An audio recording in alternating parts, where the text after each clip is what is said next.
कर लेंगे तो हमारे ऑरा की पावर बढ़ेगा। साथ साथ में हम लोग किसी को स्कैन करना चाहते हैं, उसके जब 7 चक्रों को हम लोग अवलोकन करते हैं तो उसकी सारी की सारी कंडीशन हमारे सामने आ जाती है। जैसे कभी आप किसी के अपन सर्जरी करवाते हैं, उसका एक्सरा करवाते हैं। एक्सरा करना के बाद जब देखते हैं तो सारा का सारा कहाँ पर क्या दिक्कत है, किस प्रकार की प्रॉब्लम जनरेट हुई है, ये सारी चीज़ें हमारे सामने आ जाती हैं। वैसे ही ओरा को स्कैन करने पर उसकी स्थितियाँ सारी समझ में आ जाती हैं। और ओरा स्कैन करना एकदम इजी है, ज़्यादा कठिन नहीं है, इसलिए इस विषय को बहुत अच्छे से समझ लें संक्षिप्त में। और पूरे विषयों को, पूरे व्यक्ति की स्थिति को जानने के लिए ओरा ये चक्रों को जानना बहुत आवश्यक होता है। तो आइए हम लोग इस विषय को प्रारंभ कर रहे हैं। आप लोग सब देख पा रहे होंगे मूलाधार चक्र, मूल प्लस आधार। मूल मतलब जड़, जड़ मतलब कि हमारा वो शक्ति जिसके माध्यम से हम अपने जीवन का निर्वाह कर पा रहे हैं। वीर्य शक्ति जिसके माध्यम से हम खाते हैं, पीते हैं इत्यादि से जो शक्ति हमारी जनरेट होती है, वीर्य शक्ति जिसको कहते हैं, उस वीर्य की शक्ति के माध्यम से हमारा मनोबल और शारीरिक बल, दोनों बलों को सफलता मिलती है। यदि हमारा ये वीर्य बल समाप्त होता है, इन्वेस्ट होता है, या मान लीजिए व्यवस्थित ना होकर अनबैलेंस होता है, तो हमारी मानसिक बल और शारीरिक बल दोनों ही असंतुलित हो जाते हैं, जिसके कारण से हमें शारीरिक रूप से भी क्षमताएं कमज़ोर हो जाती हैं और मानसिक रूप से भी हमारी इच्छा शक्तियाँ कमज़ोर हो जाती हैं, जिसके कारण से हम ना निर्णय ले पाते हैं, ना हम कोई व्यवस्थित कार्य पर फोकस कर पाते हैं, और ना हम शरीर के माध्यम से किसी कार्य को सोच भी लें तो शरीर की वीकनेस के कारण से हम उस कार्य में सफलतम परिणाम प्राप्त नहीं कर पाते। इसलिए बेहतर ये है कि हम लोगों को इस विषय को बहुत बेहतर तरीके से समझने का प्रयास करना है। मूल मतलब हमारा वीर्य, और आधार, जिस वीर्य का जो आधार है उसको मूलाधार कहते हैं। ये चक्र कहाँ पर होता, तो मेरुदंड के तल्ले, मतलब मेरुदंड का जो तल है, भाग है, उस तल भाग, मेरुदंड मतलब हमारी रीढ़ की जो हड्डी है, उस रीढ़ की हड्डी का जहाँ एंड होता है वहाँ से ये मूलाधार चक्र प्रारंभ हो जाता है। और ये कुंडली का भी आधार है। कुंडली को हम लोग आगे चल कर के थोड़ी बहुत कुंडली को भी समझना प्रयास करेंगे। कुंडली का विषय बहुत जटिल मतलब कि उसकी साधना बहुत कठिन है। और साधना यदि कर लेते हैं तो हम लोग, यदि ये साधना जो हमारी चल रही हैं उन साधनाओं को भी हम अच्छी तरीके से कर लेते हैं तो कुंडली की साधना हमारे लिए 25% मात्र बचेगी, और हम लोग 75% साधना को प्राप्त कर चुके होंगे यदि हम लोग इन सारी चीज़ों को व्यवस्थित अभी भी कर रहे हैं। 24-21 दिन की जो साधना है, काफ़ी अच्छे तरीके से जो लोग कर रहे हैं उनको कुंडली की साधना में काफ़ी अच्छा लाभ और उनको काफ़ी सफलता प्राप्त हो सकेगी। तो आइए यहाँ पर समझते हैं। तो जो लिंग गुदा के आसपास पुल्विक क्षेत्र तक, मतलब उसका स्थान बना रहता है, पूरा क्षेत्र घेरे हुए हैं, तो इसको कहते हैं हमारा मूलाधार चक्र, जहाँ पर सारे का सारे वीर्य एकत्रित होकर के जितनी हमारा भोजन आदि के माध्यम से जो वीर्य बनता है वहाँ पर जाकर एकत्रित हो जाता है। उस वीर्य के माध्यम से हमें पूरी शक्तियों, पूरे चक्रों को एक्टिव करना है। चक्र एक्टिव होंगे, संतुलित होंगे तो हमारा शारीरिक और मानसिक दोनों बल प्रबल हो जाएंगे। तो चलिए आगे चलते हैं। आकार कैसा है लोटस फुट, मतलब कि जैसा हमारा लोटस मतलब कोई कमल खिला हुआ 4 पंखुड़ी वाला कमल जो रहता है गोल आकार में, उसको वृत्ताकार केंद्र के रूप में हमें जानना चाहिए। ये सारी चीज़ें आप लोग बहुत व्यवस्थित तरीके से समझ लीजिएगा। लिखने के चक्कर में हैं आप तो लिखने के चक्कर में ना रहकर थोड़ा सा समझिए पहले, और स्क्रीनशॉट लेती जाइए, ज़्यादा आपको टेंशन हो तो, है ना, समझ ज़्यादा लीजिए। बाकी वीडियो आपको मिल जाएगी तो आप वीडियो के माध्यम से भी काफ़ी अच्छा उसको समझ लीजिएगा। फिर भी आप अभी डायरेक्टली लाइव समझते हैं तो ज़्यादा बेहतर, अच्छा रहेगा आपको। ठीक है। आकार, यहाँ पर कोई भी चीज़ आपको समझ में ना आए अभी क्लियर करते जाएं, आप नोट्स बनाएं, उसमें क्या क्या आपके क्लियर नहीं हो पा रहा उस विषय को कवर कर लें। इसका आकार समझ में आएगा। रंग गहरा लाल, एकदम गहरा लाल, बहुत तेज़ लाल भी नहीं, गहरा लाल है, अग्नि के समान थोड़ा सा हल्का रंग के रूप में हम इसको स्मृतियों में रखते हैं, जानना चाहिए, इसको याद करना चाहिए। और इसको जब भी ध्यान का हम लोग माध्यम बनाएं मूलाधार चक्र को, तो मूलाधार चक्र में हमको लाल रंग को याद रखना है। लाल रंग अपने आप में एनर्जी का प्रतीक है, लाल रंग उत्साह का प्रतीक है, लाल रंग जुनून का प्रतीक है, लाल रंग खून का प्रतीक है, और लाल रंग, अति लाल रंग फिर क्रोध का भी प्रतीक है। तो इसीलिए हमें जब उत्साहवर्धक कार्य करना होता है, जब हमारे अंदर किसी प्रकार की नेगेटिविटी काम कर रही हो और उत्साह ना बढ़ रहा हो, हमारा प्रयास कमज़ोर पड़ रहा हो, तो उस समय हमें लाल रंग, हल्का लाल रंग, एकदम बहुत तेज़ लाल रंग नहीं, उस लाल रंग के वस्त्र को पहन लीजिए या उसको ओढ़ कर के सो जाइए, या फिर आप कोई भी कंगन वगैरह, पहले की माताएं जो रहती थी तो कंगन, लाल चूड़ियाँ पहनती थी, तिलक लाल लगाती थी, ये सारे उत्साहवर्धक कार्य के लिए होता था। आजकल हरा पीला लाल गुलाबी कौन कौन सा लगाती हूँ अलग विषय, पर तिलक लाल ही रहता था, है ना। मांग में सिंदूर लाल ही भरा जाता था। आजकल सिंदूर भरना एक अपने आप में मॉडलिंग फैशन आ गया कि सिंदूर भरा मतलब मॉडल गया कि चारित्र गया, ये पता नहीं चल रहा है, पर फिर भी जो आपको उचित लग रहा है वो करिएगा, है ना। हाँ, जब हमें ये रहता है कि भाई हमें, हमारा पति हो चुका है, पति का लेवल लगा हुआ है, मतलब अब कोई अन्य पुरुष हम पर कोई नज़र न डाले, लेवल है, पर हम यदि ये विचारों के साथ में नहीं लगा रहे हैं तो फिर क्या विचार के साथ में नहीं लगाते हैं, आपका वो धारा आप समझ सकते हैं कि आप क्या विचार हैं, किसके क्या विचार रहते हैं, वो खुद समझ सकता है। आगे आइए, तो हम लोग गहरा लाल रंग के रूप में इसको याद करते हैं। जब भी ध्यान करेंगे तो गहरे लाल रंग के रूप में करेंगे। इसका बीज अक्षर हमारा लम रहेगा। काफ़ी चीज़ें हम लोग पहले सीख चुके हैं, फिर भी इस PDF के माध्यम से काफ़ी कुछ हद तक और भी बहुत सारी चीज़ें जो अभी तक अपन ने कवर नहीं की थी, ये सारे विषय कवर होने वाले हैं। तो यहाँ पर हम लोग लम शब्द का उच्चारण करेंगे। जब भी कभी हम लोग मंत्र का उच्चारण करेंगे, 4 पंखुड़ी के कमल का याद करिए, बीच में लम शब्द को लिखिए। एक PDF और आपके पास आएगी जिसमें चित्रों के साथ में लम आदि के लिखे हुए आपको प्राप्त होंगे, वो PDF भी समय पे आपको प्राप्त हो जाएगी। तो लम शब्द को आपको स्मृति में लगना है। 4 पंखुड़ी का कमल है और लाल रंग का है, लम शब्द लिखा हुआ है। इस प्रकार के आकार को बनाकर आपको अपनी स्मृतियों में रख करके, और लम लम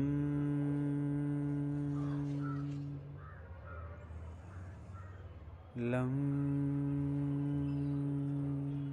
ये लम की जो ऊर्जा निकले, उस ऊर्जा को हमें उस जहाँ पर चक्र है वहाँ पर फोकस करना है, और उसमें से निकलती ऊर्जा, जैसे हम लोग पानी में पत्थर फेंकते हैं तो जो तरंगें निकलती, वैसे हम लम शब्द की जो उच्चारण करें तो ये मान के चलिए कि हम लोग मूलाधार चक्र पर एक पत्थर ही मार रहे हैं। पत्थर मतलब एक लम शब्द का उपयोग कर रहे हैं, जिससे वो लम शब्द की ऊर्जा निकलती महसूस हमें होना चाहिए कि बार बार उससे तरंगें निकल रही है। ऐसे हम लाल रंग लम शब्द बोलते हैं, उसमें तरंगें प्रवाहित होती हैं।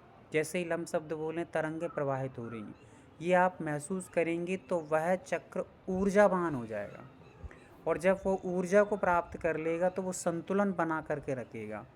और जैसे जैसे वहाँ की ऊर्जा ख़त्म हो जाती तो अन्य नेगेटिव एनर्जी उस पर अटैक कर देती हैं, और अटैक करने के कारण जैसे कमज़ोर राजा होता है तो अन्य राजा आकर उस पर अटैक कर देते हैं और उसको गुलाम बना करके रखते हैं। तो फिर वो अपनी मर्ज़ी से जो करवाना चाहते हैं वो करते हैं, और सामने वाले को करना पड़ता है। यही हालत इन चक्रों के साथ में है कि जब हमारे ये लम शब्द आदि जो हम उपयोग करेंगे तो ये एक्टिव हो जाएगा, ये खुद जागृत हो जाएगा, खुद अपनी शक्तियों को पहचान पाएगा, और अपनी शक्तियों को जैसे ही संग्रहित कर लेगा तो ये अन्य जो नेगेटिविटी बैठ गई है या जो भी वायरस आ रहे हैं उन सबको ये एब्जर्व ना करके इनको ख़त्म करने की शक्ति बढ़ा लेगा।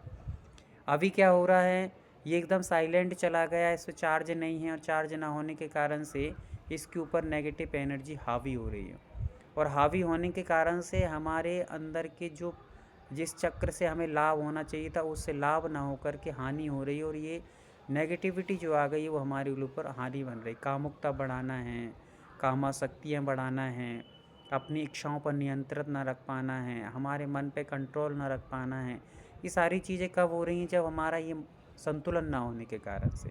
ये संतुलित हो जाएगा तो फिर ये सारे के सारे शत्रुओं को उठाकर बाहर फेंक देगा, और बाहर फेंकेगा तो हम फिर न कामुकता रखेंगे, न हमारे अंदर ऐसी भावना उत्पन्न होंगी। ये सारी चीज़ों में हम लोग एकदम कंट्रोल प्राप्त कर सकते हैं, नियंत्रण कर सकते हैं। तो चलिए आइए समझते हैं। वक्तांबर के भी कुछ काव्य होते हैं जिनके माध्यम से हम लोग इसको संतुलित कर सकते हैं, वो आगे चल करके मैं आपको बताऊंगा। यहाँ थोड़ा सा अलग विषय लिखा हुआ है। असंतुलन के कारण, इसके असंतुलन कैसे हो जाता, तो देखिए सुरक्षा की कमी। सुरक्षा की कमी का अर्थ यहाँ पर ये नहीं है कि कोई हमारे पास लठिया लेकर बैठा है या कोई लठ लेके बैठा है, तलवार लेके बैठा है, त्रिशूल लेके बैठा है, सुरक्षा हमारी नहीं हो पा रही, ये सुरक्षा की बात नहीं। सुरक्षा का अर्थ है कि हम अपने भावनात्मक जो चीज़ें हैं उनको कंट्रोल नहीं कर पा रहे हैं, और हम जैसे किसी ने बुराई की, हम बुराई में बह गए और उसकी बुराई में लग कर के हम भी उसकी बुराई को बड़े इंटरेस्टेड लेकर सुन रहे हैं, तो हम क्या कर रहे हैं, अपन असुरक्षित हो चुके हैं।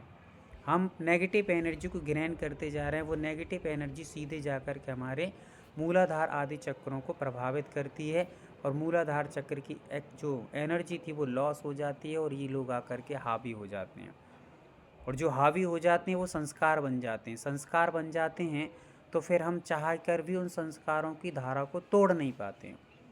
इसलिए ये जो धारा प्रवाह चल रही है, उस धारा को तोड़ने के लिए हमें काफ़ी अच्छे तरीके से बार बार ये लम आदि शब्दों का उच्चारण करके अपने चक्रों को एक्टिव करना ही होगा।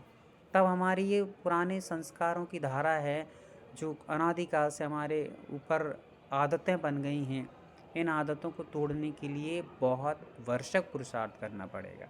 जब इतने समय की आदतें हैं, संस्कार हैं, तो वो सामान्य से अपन करें कि 2 दिन 3 दिन में हो जाएं, तो ये मुमकिन नहीं है। फिर भी आप पूरी एकाग्रता से करेंगे तो काफ़ी हद तक धीरे धीरे हम कंट्रोल प्राप्त कर सकते हैं। वह शर्तें कि हमें सुरक्षा की कमी नहीं होना चाहिए। अब हम आगे से ये सतर्क रहेंगे कि हमें किसी भी प्रकार की कोई निंदा बुराई न सुनना है, न करना है, न करने वालों की अच्छी अनुमोदन करना है, न हमें बुराई निंदा चुगली इन सब चीज़ों में पड़ना है। तब तो हम सुरक्षित हैं। और जैसे ही हम इनमें गए तो फिर हमारी सुरक्षा ख़त्म हुई, और फिर अटैक कर देगी नेगेटिव एनर्जी हमारे चक्रों पर, और चक्र खलास हो जाएंगे, फिर कोई काम नहीं कर पाएंगे अपना। तो इसको सुरक्षित रखने का दायित्व तो हमारा है। दूसरी बात है बचपन के डर। कुछ चीज़ें बचपन में हम लोग ऐसी ऐसी चीज़ें देख लेते हैं, मान लीजिए कभी हमने भूत आदि की कहानी, इसलिए बचपन में कभी भी बच्चों के लिए ये भूत आदि की कहानियों के सीरियल हैं इत्यादि चीज़ें हैं, ये सारी चीज़ों से बचाना चाहिए। ठीक है।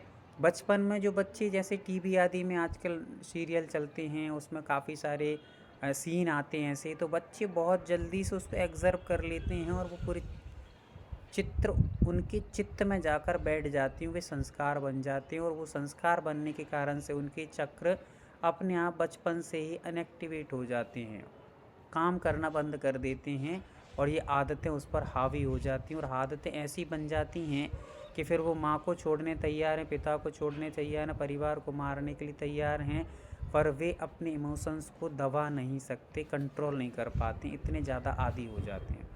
खुद आपने काफ़ी बार देखा होगा, बच्चों से मोबाइल छुड़ा लो, बच्चों को मोबाइल मत दीजिए, टीवी, काफ़ी सारे बच्चों को ऐसी आदतें पड़ जाती हैं, वो टीवी देख कर के या मोबाइल देख कर ही भोजन करेंगे। अब जिस दिन नहीं दो तो वो देख लीजिए कैसे छाती फाड़ फाड़ करके रोते हैं, और पूरे तहलका मचा देते हैं, पूरे हल्ला कर देते हैं, पूरे अपनी कॉलोनी में हिल जाती पूरी। तो माता पिता को फिर उससे करके करना ही पड़ता है कि लो भाई दे दो, है ना। इधर तो लोग कह रहे हैं कि 4 बच्चे कीजिए, 3 बच्चे कीजिए, समाज को बढ़ाइए, एक बच्चे को पालना बड़ा मुश्किल हो रहा है, 4 बच्चे कैसे करिए। तो ये सारी चीज़ों को देख कर के थोड़ा सा हमें प्रारंभ में ही बच्चों को कंट्रोल करना है कि ये सारे इमोशंस को वो कंट्रोल कर पाएँ, और अच्छे संस्कार देने की आवश्यकता है। आर्थिक सुरक्षा, जब हमारे पास प्रारंभ में गरीबी की स्थिति रहती है तो हमारी मानसिकता कमज़ोर होती जाती है, भाई हम तो बहुत गरीब हैं, हम तो ये नहीं खरीद सकते, हम तो घूमने नहीं जा सकते, हम तो इसमें पार्टी में सम्मिलित नहीं हो सकते, हम तो बोली नहीं ले सकते, तो हमारी कमज़ोर मानसिकता हो जाती है। उस कमज़ोर मानसिकता के कारण भी हमारा चक्र मतलब काम करना असंतुलित हो जाता है। इसलिए ये सारे विचारों को मत करिए, कौन गरीब कौन अमीर, मैं गरीब हूँ, मुझसे कुछ होगा नहीं है, नहीं वो नहीं होगा। 2 रोटी भगवान ने खाने दी है, 2 ही अमीर खाता है और 2 ही गरीब खाता है। जितने चैन और सुकून से गरीब खाता है, अमीर बड़ी ही दिक्कत के साथ में वो 2 रोटी खाता है, और 2 रोटी को पचाने के लिए 4 टैबलेट खाता है। कहीं शुगर से परेशान है तो कहीं ब्लड प्रेशर से परेशान है, कहीं कोलेस्ट्रॉल बढ़ रहा है तो कहीं कुछ बढ़ रहा है। इसलिए सुकून की ज़िंदगी रहिए, ठीक है ना। आप धन से भले ही कमज़ोर रहिए पर सोच अमीरों वाली रखिएगा। जो व्यक्ति अमीर होकर के भी, धनवान होकर भी सोच से गरीब है, वे वास्तव में गरीब हैं। और जो धन से भले ही गरीब हैं पर सोच से अमीर हैं, वे वास्तव में अमीर हैं। इसलिए गरीब और अमीर की मूल्यांकन हम लोग धन के माध्यम से नहीं करते हैं, सामने वाले की सोच के माध्यम से हम लोग गरीब और अमीर का मूल्यांकन समझते हैं।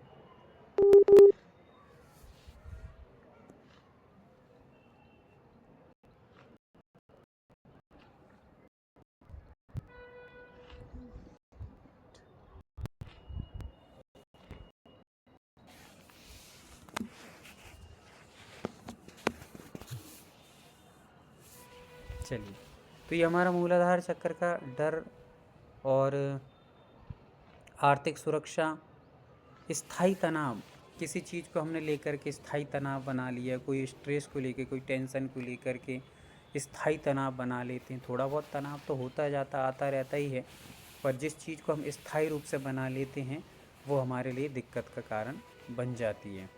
ठीक है ना। तो स्थायी तनाव मत बनने दीजिए। थोड़ा बहुत कभी हो जाता उसको क्लोज करिए, नया सोचिए, नई आगे बढ़िए। स्थायी मत बनाइए। स्थायी बनाने से आपकी हालत ख़राब होने वाली है, आपकी ही स्थिति ख़राब होने वाली है और सामने वाला आपका मज़ा लेगा और मज़ा लेता रहेगा।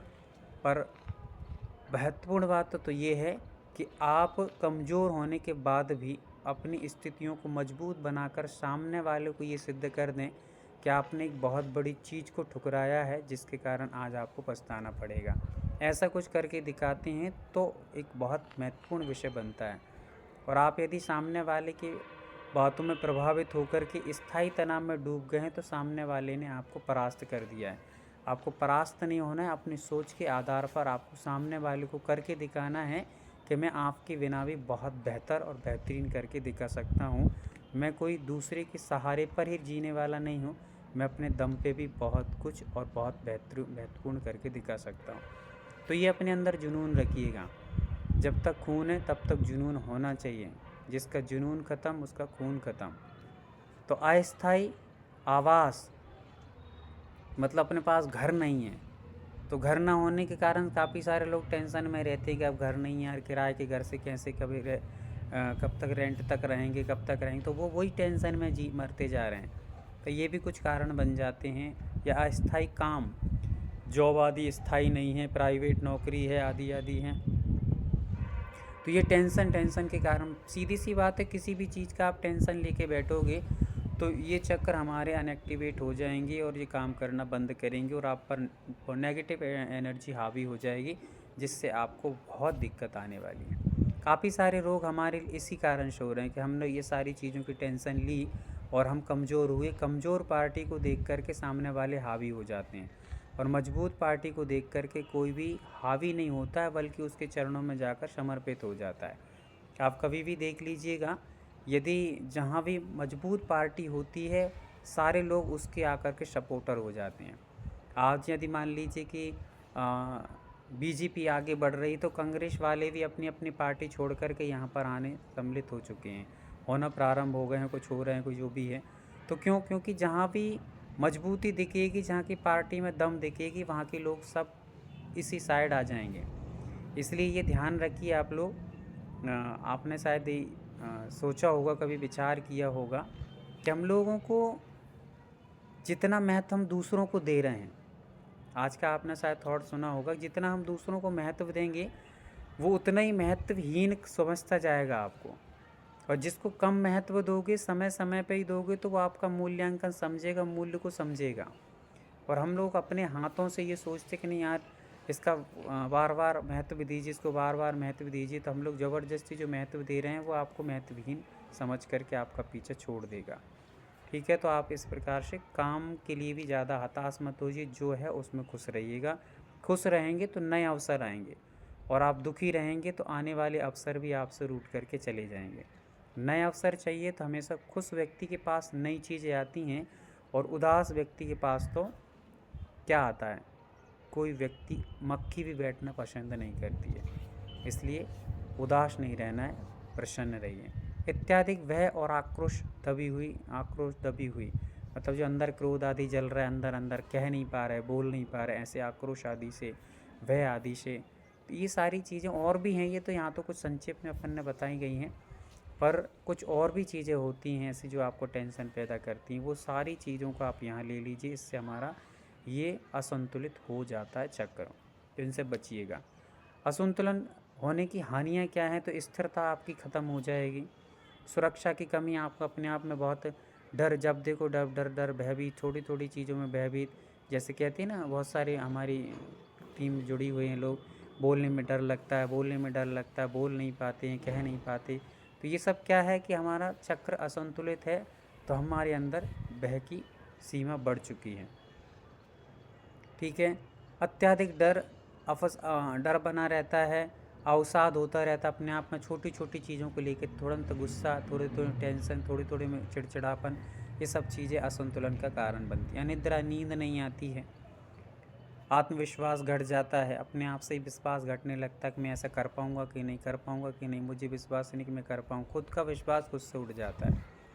ज़मीन घर संबंधी समस्याएं आ जाती हैं, क्योंकि जब हमारे पास स्थिरता नहीं रहेगी, हम किसी जगह ध्यान, एक जगह फोकस नहीं कर पाएंगे मन को, तो फिर हमारे पास धन का आय नहीं होगा, और आय नहीं होगी तो ज़मीन और घर कहाँ से व्यवस्थित कर पाओगे।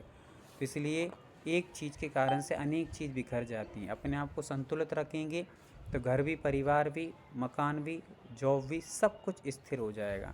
और आप मन स्थिर नहीं रख पा रहे हैं तो ना घर स्थिर रहेगा, ना परिवार स्थिर रहेगा, न धन स्थिर रहेगा, न जॉब स्थिर रहेगी, आपका सब कुछ ख़त्म हो जाएगा। चलिए आगे देखते हैं अपन लोग इसमें और क्या क्या, फिर यहाँ पर कौन कौन से रोग परंपरागत रूप से जुड़े दिखते हैं, तो उनको भी हम लोग यहाँ पर समझते। 10-10 यहाँ पर परामर्श दिए जा रहे हैं आपको। पोर्टियल पोस्टेज समस्या हो जाती है, पुरुषों संबंधी जो समस्या होती है, गुदा, पेट, निचला क्षेत्र, जो भी हमारे पेट के नीचे के क्षेत्र हैं, उनमें सब में प्रॉब्लम्स आना प्रारंभ हो जाती हैं, दर्द होना प्रारंभ हो जाती है। कब्ज, तापा, कब्ज आदि की प्रॉब्लम भी बढ़ जाती हैं। पैरों में कमजोरी हो जाती, सुई सा ना होना, मतलब एकदम अनुकूलता नहीं रहती है। ये सारी चीज़ें, गठिया, जोड़ रोग है ना, इससे हमारे ये जंघाओं में जो कहते हैं उसको क्या बोलते हैं आप लोग, कौन सा तो रोग कहते हैं, वो भी हो जाते हैं। मधुमेह जो मतलब कि हमारे बवासीर आदि की प्रॉब्लम से भी जनरेट हो जाती हैं, पाइल्स जिसको कहते हैं। वजन और चर्बी की समस्याएं यहाँ पर प्राप्त बनती चली जाती हैं। और अनिद्रा, नींद संबंधी विकार, मोटापा बढ़ जाता है, पाचन क्रिया असंतुलित हो जाती हैं। ऐसी अनेक चीज़ें, क्रॉमन, थकान, मतलब अवसाद, ये सारी चीज़ें आपको इसके माध्यम से प्राप्त हो जाएंगी, मतलब बढ़ती चली जाती हैं। इसलिए हमें इनकी सारी चीज़ों को संतुलित करने के लिए एक चक्र पर फोकस कीजिए। चक्र की फोकस के लिए आप लोगों को ध्यान आदि का अच्छा माध्यम है, उसके माध्यम से आप कर सकते हैं। संतुलन के उपाय यहाँ पर बीज मंत्र लम का 108 बार उच्चारण कीजिएगा, है ना। फिर उसके बाद ग्राउंडिंग, मतलब कि लाल प्रकाश को मूलाधार में ध्यान। ग्राउंडिंग का अर्थ होता है कि सुबह से थोड़ा सा चलना, गहरी सांसें लेना। ग्राउंडिंग का अर्थ है कि प्रारंभिक क्रियाएं, दिनचर्या में हमारी जो दैनिक चर्याएं हैं, उन सारी चीज़ों को हम लोग करें निरंतर। सुबह से प्रातःकाल जल्दी उठना, अपने अनुलोम विलोम प्राणायाम करना, ध्यान करना, चलना, थोड़ा सा जॉगिंग करना, ये सारी चीज़ों को ही ग्राउंडिंग कहा है कि प्रारंभिक क्रियाएं जो हैं, जो हमें निरंतर नित्य करना चाहिए, वे सारी चीज़ों को करेंगे तो अच्छा लाभ मिलेगा। पद्मासन, वृक्षासन, कपालभाति, ये 3 चीज़ों को ना करें, इससे और थोड़ा सा, क्योंकि हमें इसमें उल्टा होना पड़ता है और थोड़ी सी दबाव पड़ता है, तो जब हमारा चक्र असंतुलित हो तो इनको नहीं करना चाहिए। पर ये सरल पैदल चलना, पैदल चलिए धीरे धीरे, आराम आराम से, ऐसे उसका भी चलने का भी एक तरीका होता है। कहीं आगे पीछे चल रहा है, कहीं देख रहे हैं, तो जब भी चलें तो एक संतुलन बना करके चलें और सीधा देख करके चलें, यहाँ वहाँ देखना नहीं। एक धारा प्रवाहित, और ये फोकस करना है कि हम चल रहे हैं, ये ध्यान रखना है कि हम चल रहे हैं। कभी कभी हम चल रहे हैं पर ध्यान कहीं और रहे, तो चल रहे हैं, एक एक कदम को ध्यान में रखिए। कभी कभी कदम बाई कदम गिनिएगा, कदम चलना फिर उल्टे क्रम में आना, ये भी हमारे चक्र को संतुलित बनाने में कारण बनता है। 10 कदम आगे गए, 10 कदम पीछे चल कर के आए, 25 कदम चले, 25 कदम पीछे चल के आए। इस पर फोकस करिए, हर एक चीज़ को फोकस पूर्वक, चल भी रहे हैं तो हम फोकस करते हुए चल रहे हैं और गिनती, काउंटिंग करते हैं। तो ये सारी चीज़ों से भी हमारा चक्र संतुलित होता है। ज़मीन पर नंगे पाँव चलना, ठीक है। फिर गायत्री जो मतलब अजैनों के एक मंत्र होते हैं, गायत्री मंत्र मुद्रा होती है, उस मुद्रा को भी हम लोग कर सकते हैं। भुजंग यहाँ पर नहीं करना चाहिए, गायत्री और भुजंग ये दो मुद्राएं ना करके सरल मुद्राएं। सबसे अच्छा ये मुद्रा लगाइए, वायु मुद्रा लगाइए और प्राण मुद्रा लगाइए। ये मुद्रा कुछ लगाने से भी काफ़ी अच्छे आराम होते हैं। कंधे में आराम, दोनों हाथ जंग पर, बचपन की सुरक्षा याद कर सांस लें। ये काफ़ी सारी चीज़ें इसमें दी हैं, आप आराम से घर में मतलब जब आपको PDF भेज दी जाएगी तो आप समझ सकते हैं कि आहार में क्या करना चाहिए, कौन सी सब्ज़ी लेना चाहिए। ये सारी चीज़ें यहाँ पर लिखी हैं। एक एक चीज़ को अपन समझेंगे तो बहुत सारा मैटर यहाँ पर तैयार होता है कि आप आहार में जड़ों वाली सब्जियाँ लें, प्रोटीन वाली सब्जियाँ लें, सलगम, गाजर जो भी लेते हैं वो गाजर वगैरह ले सकते हैं। मतलब यहाँ पर इसलिए लिखी हैं, नहीं आप समझे जैन में गाजर कैसे आ गई हैं। अदरवाइज जो हिंसक तरीके से बनाई गई औषधियाँ हैं उनसे बेहतर है कि इनको कभी कभी उपयोग औषधि के रूप में कर लीजिए आप। सामान्य से तो काफ़ी सारे लोग आलू प्याज खा ही रहे हैं, पर अब आप जैन लोग जुड़े हैं तो इसका अर्थ ये नहीं है कि हम लोग अदरवाइज में भी जब इन चीज़ों को ले जाएंगे तो वहाँ इन चीज़ों को भी हम बता सकते हैं। उनको ऐसा ही नहीं लगना चाहिए अरे भाई ये तो जैन ही अपन तो भाई ये सब खाते ही हैं, कैसे छोड़ेंगे। तो ये सारी चीज़ों को भी, सलगम है, गाजर है, इनको भी हम लोग एक औषधि के रूप में ग्रहण कर सकते हैं, बता सकते हैं और आप कर सकते हैं। लाल फल जो भी पपीता है या अपना टमाटर तो फल सब्जियों में आ जाता है, फिर अनार है, ऐसे लाल फल हैं वो भी अपन लोग खा सकते हैं। सब्जियां हैं लाल में, थोड़ा सा नमक को थोड़ा कम करिएगा, नमक को कम करने से भी इसका संतुलन बनता है। नमक ज़्यादा जाता है तो हड्डियाँ एकदम कमज़ोर पड़ती हैं, उसके बारे में कभी अपन लोग बहुत गहराई से समझेंगे। रंग थेरेपी कर सकते हैं आप, लाल कपड़े जैसे अभी मैंने बताए थे, आप लाल मोती की माला फेर सकते हैं, लाल क्रिस्टल अपने पास रख सकते हैं। इन सब का भी उपयोग करने से हमारे अंदर का ये हार्मोन्स एक्टिव होते हैं और चक्र हमारा एक्टिव हो जाता है। फिर चाल में व्यवहार, एक वित्तीय योजना बनाना, रूटीन बनाना अपना, कुछ कि आज मुझे कितना कमाना है, कितना चलना है, कितना फिरना, ये सारी की सारी रूटीन एक बना करके चलेंगे तो मन एक सेट होता है। मन सेट मतलब स्थिर होता है, उसके अकॉर्डिंग कार्य करेंगे तो हमारे अंदर की क्षमताएं बढ़ेंगी, वीर्य का उपयोग होगा। अन्यथा वीर्य का दुरुपयोग होता है तो फिर वो अपना संतुलन खोता है। इसलिए आप पूरी रूटीन बनाएं कि सुबह से मुझे ये करना है, ये करना है, ये करना है, ये करना ही करना है। और जब आप धारा प्रवाहित कुछ दिन इस रूटीन से चलने लगेंगे तो आपका मन बहुत अच्छा कंट्रोल बाय काम करेगा। सुबह रूटीन बनाई, शाम को कुछ और चेंज कर दिया, फिर कुछ चेंज कर दिया, तो इससे हमारा चक्र अनबैलेंस हो जाता है। संतुलन होने पर लाभ जो अपन नीचे ऊपर सुने थे वही सारे लाभ यहाँ पर और थोड़े से बताए गए हैं, बाकी और कुछ विशेष नहीं है।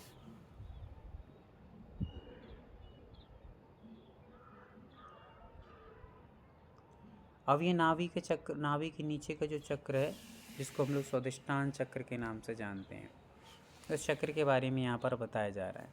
पहले चक्र के बारे में आपको कुछ और जानना हो तो आप लोग एड्रेस कर सकते हैं और जान सकते हैं।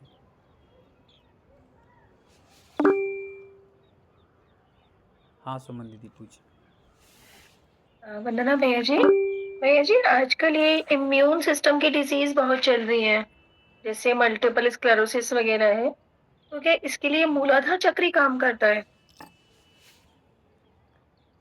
बिल्कुल, इसमें अपन लोग जो और भी आगे चक्र जब समझ लेंगे ना तो अपना सारा क्लियर हो जाएगा कि किस चक्र से क्या संतुलन हो रहा है और क्या असंतुलित हो रहा है। अभी तो अपन ने पहला चक्र समझा है, तभी धीरे धीरे और समझेंगे ना तो सब चीज़ें क्लियर हो जाएंगी, इससे ये होता है, इससे ये होता है, इससे ये होता है। तो फिर हमारे ये रोग संबंधी जो भी जिज्ञासाएँ हैं वो सब समाप्त हो जाएंगी। अभी अपन ने जैसे एक को सुना तो अपन ने ये तो रोग जितने बता दिए वो तो देख लिए, पर कुछ रोग और होते हैं उनको अपन ने देखा नहीं, तो ये लग रहा है कि इससे ये भी हो सकता है, कि ये भी हो सकता है। तो आगे चक्कर जो आ रहे हैं उनसे भी कुछ कुछ रोग कंट्रोल होते हैं, वो सारी चीज़ अपन को आगे समझ में आ जाएंगी। चलिए अंशुल दीदी। एक हाँ सुमन दीदी कुछ पूछ रही हैं। भैया जी एक्चुअली मैं यही जानना चाह रही थी, क्योंकि मेरी बेटी को मल्टीपल स्क्लेरोसिस है, तो अगर मैं उसको ये वाला चक्रों वाला संतुलन सिखाऊँ तो उसको आराम मिलेगा उससे। देखिए ऐसा है, चक्र की शुरुआत जब भी करेंगे आप तो ऐसा नहीं है कि आप सीधा स्वादिष्टान लेके बैठ जाएंगे। मूलाधार तो सारे चक्रों के लिए कंपलसरी है ही। जब तक मूलाधार नहीं जगेगा तब तक वीर की शक्ति ऊपर नहीं बढ़ेगी।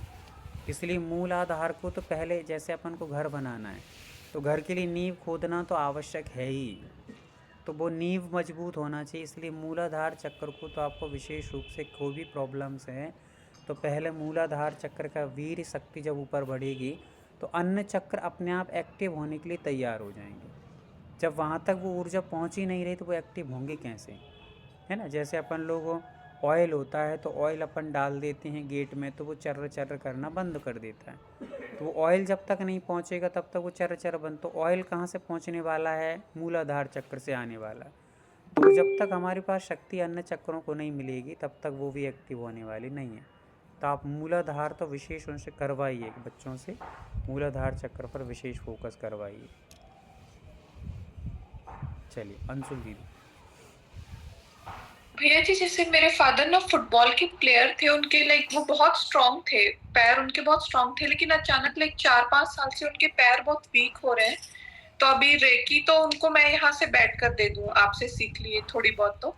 पर क्या उनको अगर मैं 108 बार डेली लम का जाप करने बोलूं तो उससे फायदा होगा? एक चीज़ हमेशा याद रखिए कि होगा शब्द नहीं आना चाहिए, होगा ही हो शब्द आएगा। जब हमारा यहाँ विश्वास यहाँ खंडित होता है, टूटता है ना, वहाँ सब बिखर जाता है। जब हम लोगों ने पहले ही सूत्र समझा है कि हमारे पास नहीं वाला कोई ऑप्शन ही नहीं है तो हम करेंगे तो होगा ही, ये हमारा विश्वास बोलना चाहिए। विश्वास से तो क्या नहीं हो सकता है, आड़म ताड़म। जब अंजन चोर को कुछ भी नहीं पर उसको विश्वास मात्र था तो कहाँ से कहाँ पहुँच गया। तो बस ये विश्वास काम करता है, मंत्र भी कुछ काम नहीं करते हैं। आप सोचे कि मंत्र काम करेगा, मंत्र में जो विश्वास की ताकत जब आप डालोगे तो वो मंत्र अपने आप चार्ज होकर काम करेगा। तो अपने विश्वास को बिल्कुल दृढ़ रखिएगा, होगा ही होगा, तो बस होगा, है ना। लम के साथ में आप हिरा शब्द को भी उनको दे सकते हैं। हिरा शब्द जो अपना है, लम तो दे दीजिएगा, हिरा शब्द भी आपको उनकी ताकत बढ़ाने में और अच्छा काम करेगा। दोनों शब्दों का थोड़ा थोड़ा उपयोग करवाइएगा। चलिएगा, और किसी की, मंजाली दीदी। जिनेंद्र भैया, ये अभी मूलाधार चक्र में कहा गया था कि पद्मासन और कपालभाति नहीं करना। तो हम सुबह आधा घंटा पद्मासन में बैठ के थोड़ा ध्यान करते हैं, तो क्या पद्मासन में नहीं बैठना है फिर? और कपालभाति भी थोड़ी देर करते हैं, 100 स्ट्रोक करते हैं कपालभाति, तो क्या करना नहीं चाहिए क्या? देखिए किसको बता रहे हैं कि जिसका बहुत ज़्यादा वीक है और आपका अभ्यास है, तो अभ्यास कर रहे हैं तो आप अभ्यास बना करके रखिए, उसमें कोई प्रॉब्लम नहीं है ना। और यहाँ पर लगभग कपालभाति का तो शायद नहीं कहा था, पद्मासन, कपालभाति और हाँ शीर्षासन ऐसा कुछ कहा। वृक्षासन, कपालभाति, वृक्षासन, कपालभाति। कपालभाति को आप लोग करने के लिए कोई मना नहीं कर रहे हैं। कपालभाति जब बहुत तेज़ी से किया जाएगा एकदम से, तो वहाँ पर थोड़ा कंट्रोल कर करके बीच में रुक रुक करके करिए, एकदम धारा प्रवाहित मत करिएगा। धारा प्रवाहित करने से दिक्कत होगी, ऐसा यहाँ पर आप समझ के चलें। एकदम से लगातार करेंगे तो दिक्कत है। आप उसको जैसे 20 स्टॉक कर लिए, फिर थोड़ा सा रिलैक्स करेंगे, 30 सेकंड का आराम कर लीजिए, फिर उसके बाद करिए। तो ये करने से तो काफ़ी अच्छा है, कपालभाति करना चाहिए, कोई प्रॉब्लम नहीं, ठीक है ना। पर लगातार एकदम मत करिएगा, उससे असंतुलन और बढ़ जाएगा।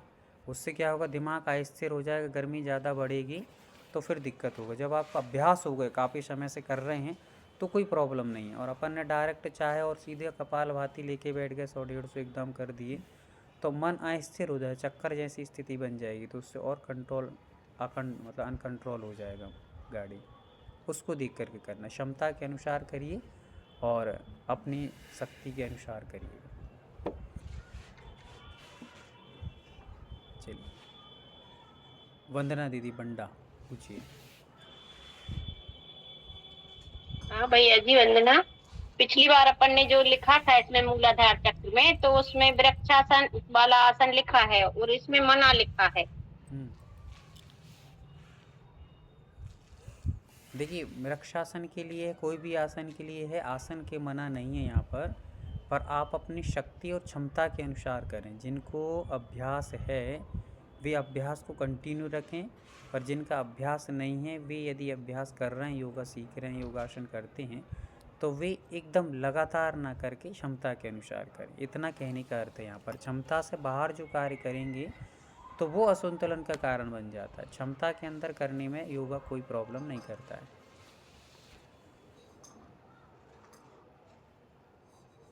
अब जैसे पद्मासन लिखा है, तो जिसका पद्मासन की हैबिट नहीं है वो 1 घंटा गुस्से में आकर के नहीं मुझे साधना करनी और 1 घंटे लेके बैठ जाए तो दूसरे दिन से बेड से उठने के लायक ही नहीं रहे। ऐसा नहीं करना है ना।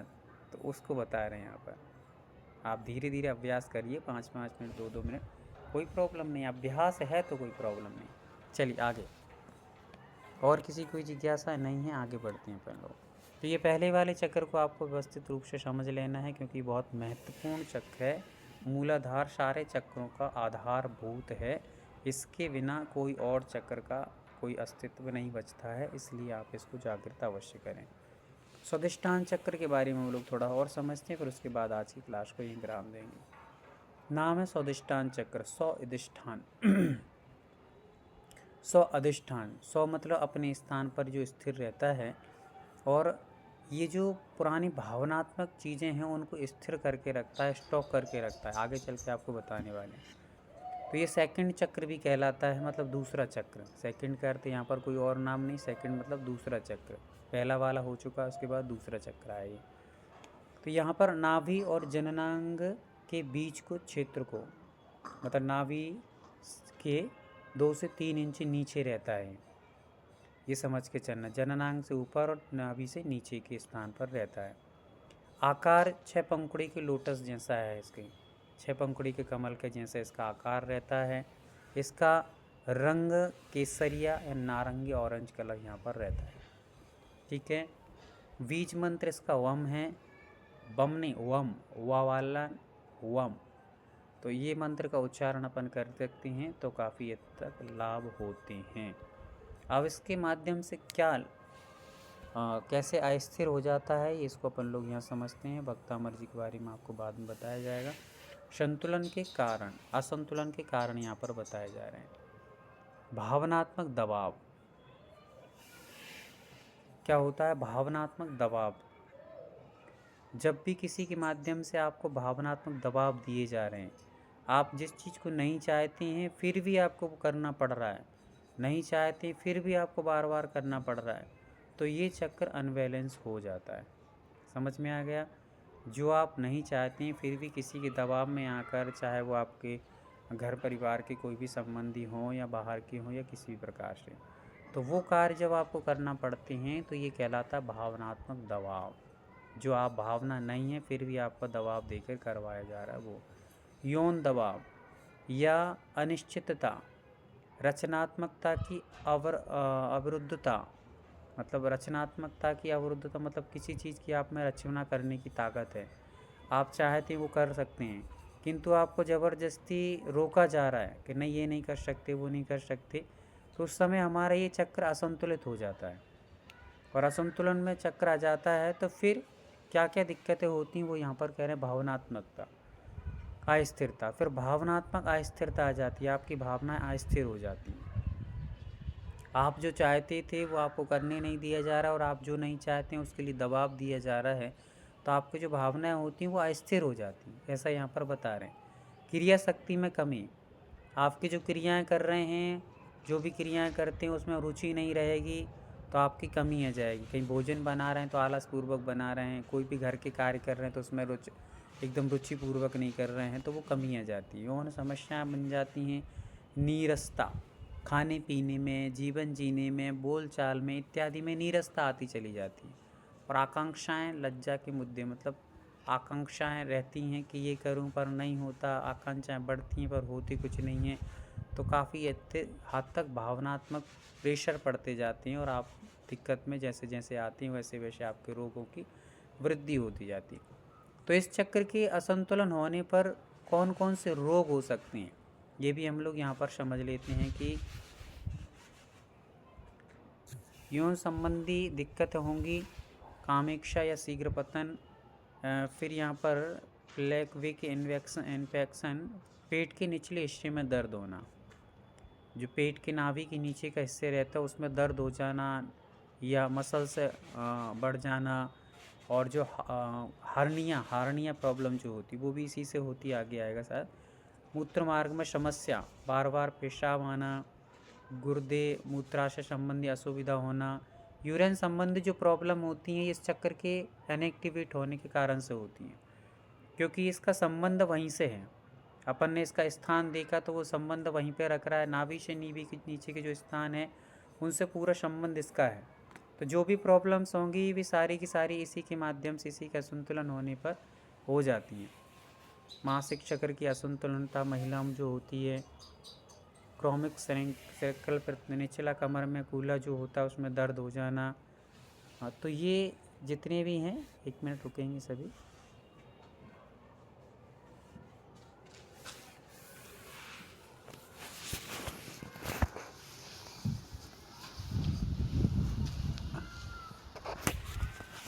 एक बार दर्शन करवा दे रहे आपको, नए लोग जो पूरे सभी लोग महाराज जी के दर्शन कर लें। महाराज जी यहाँ पर विराजमान हैं। विद्या परीक्षा जी क्लास वाले। नमस्ते महाराज जी। नमस्ते महाराज जी। कहाँ की हैं? नमस्ते महाराज जी। नमस्ते महाराज जी। आशीर्वाद, सब अच्छे हैं। भैया से धर्म लाभ लो। ठीक ठीक जी महाराज जी, आपका स्वास्थ्य कैसा है? हाँ बढ़िया, सब अच्छा।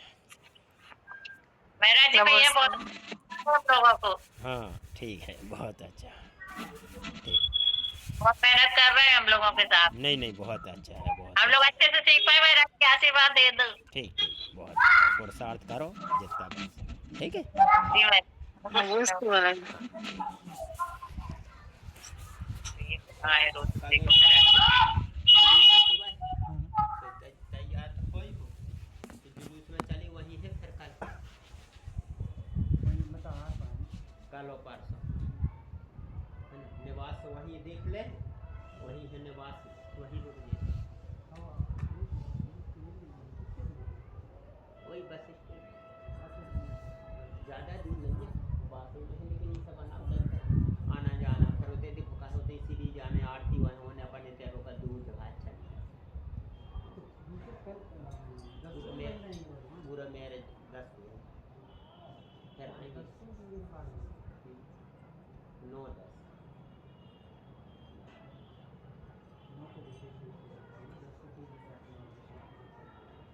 9-10 2 जन है नहीं, 10 को भी तो पूरा ही बाजार मैं तो 10 को कहा कल विधान है।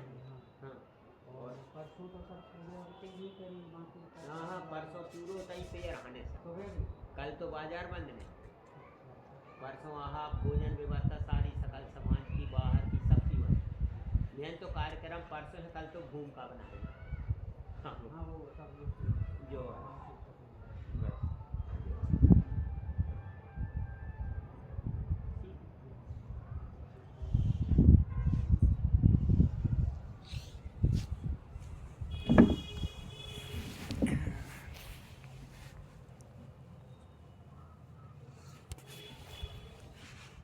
चलिए, तो ये जो भी नाभि से नीचे की जितनी प्रॉब्लम्स है वो सभी महिलाओं संबंधी हैं, रजो निर्वृत्ति है, तो ये जितनी भी आपको दिख रही हैं सब नाभि से नीचे की जो प्रॉब्लम होती हैं वो सब इस चक्र के असंतुलन होने के कारण होती हैं। तो जो भी अब अपन को ये समझ में आ गया है कि ये प्रॉब्लम इसके कारण हो रही हैं, तो आपको ये वाले चक्र को विशेष रूप से फोकस करेंगे, इसको हम लोग ध्यान करेंगे बार बार, तो ये सारी समस्याओं में काफ़ी हद तक वहाँ के हार्मोन्स जैसे एक्टिव हो जाएंगे तो अनायास ही उन हार्मोन्सों में इतने पावर आ जाएगा कि आने वाले जो रोग हैं उनको दूर कर सकते हैं। जब वहाँ की वीकनेस बढ़ जाती है तो अन्य रोग एकदम आते आते आते बढ़ते चले जाते हैं, नए नए रोग जनरेट हो जाते हैं। पर जब हमारे वहाँ के हार्मोन्स एक्टिव रहेंगे, वहाँ की पावर बढ़ जाएगी, ताकत बढ़ेगी, तो वो अपने आप में रोग निरोधक क्षमताओं से भर जाते हैं, परिपूर्ण हो जाते हैं, जिसके कारण रोग होते नहीं हैं। तो अपन को ये सारी चीज़ों को करना है। आगे चल कर के इसमें कौन सा और जो भी भोजन करना चाहिए, क्या करना चाहिए, वो सारी चीज़ों को अपन लोग आगे के सेशन में समझेंगे। आज के लिए इतना पर्याप्त समझता हूँ। तो आगे बैठेंगे आज शाम को पुनः बैठ कर के हम लोग आगे के सेशन को समझेंगे। तब तक के लिए जो समझा है उसको थोड़ा सा नोट करने का प्रयास कीजिएगा, भोजन पानी कर लीजिएगा अच्छे आराम से, फिर उसके बाद बैठ कर के इसका प्रयास कीजिए, अभ्यास कीजिए। अभी आपको वीडियो भी इसकी मिल जाएगी, तो आप बैठ कर के इसका अभ्यास कर सकते हैं, सुन सकते हैं, समझ सकते हैं। ठीक है, तो आज के लिए इतना पर्याप्त है। आगे जो भी विषय चल रहा है उसको गंभीरता से सीखें, समझें और आगे बढ़ें। किसी को कुछ पूछना है? नहीं, चलिए हाथों को जोड़ेंगे और माँ जिनवाणी का स्मरण कर लेंगे। हाँ दीदी, वंदना दीदी आज हमारी जिनवाणी स्तुति कराएंगी। ब्रह्मचारिणी दीदी, वंदना दीदी।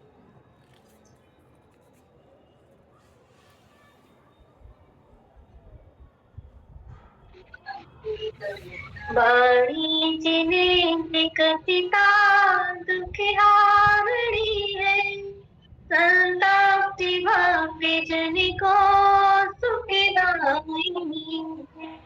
हे नाथ परमेश्वर, हे रूप देवी, सोनी गृह बन सकूं निज आत्म सेवी।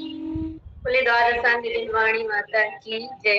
बोले संत शिरोमणि आचार्य गुरु विद्यासागर जी महाराज जी की जय। आचार्य समय सागर जी महाराज की जय। नवान नवकार भी पढ़े।